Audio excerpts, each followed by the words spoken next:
Баршаңызға сәлем достар, менің каналыма қош келдіңіздер.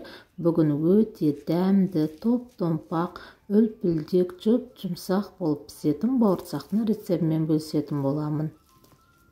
Алдымен достар, видеоны аяғына дейін көрмес бұрын, менің каналыма тіркелмеген болсаңыздар, тіркеліп, лайк басып, комментарий жазып қойыңыздар. Алдымен бізге бір жұмыртқан үстінен бөлме температурасындағы сары майымызды, бір ас қасық қаймағымызды, үстінен жылы суымызды алдын ала дайындап алғам, және де үстінен тұзымызды керегінше 2 ас қасық құмшекерімізді салып араластырып аламыз.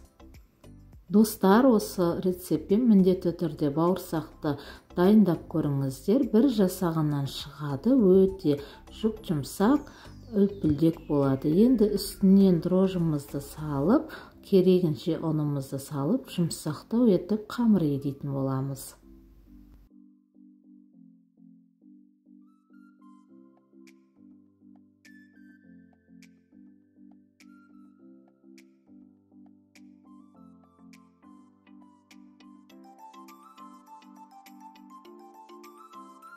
Қамырымызды 2-3 рет қайтара илеп қоямыз. Сұйық маймен, қолымызға аздап сұйық майды құйып, осы видеода көріп тұрғандарыңыздай, осы жақсап басын біріктіреміз.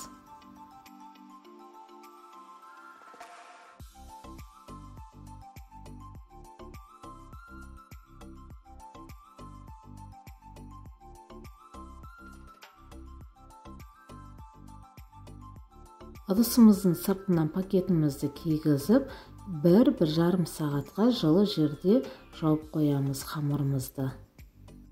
Бауырсағымыздың қамыры өте әдемі көтерілді. Енді бөліктерге бөліп, жайып, және де дөңгелетіп кесеміз.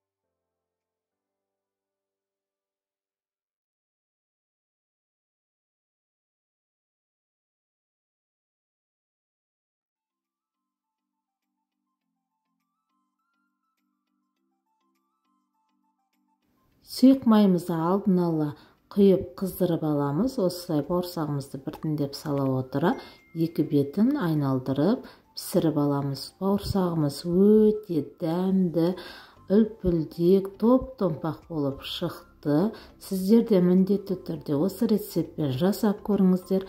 Менің каналым ұнап жатса лайк басып, пікірлеріңізді қалдырып, каналыма тіркелуді ұмытпаңыздар. Назарларыңызға үлкен рахмет.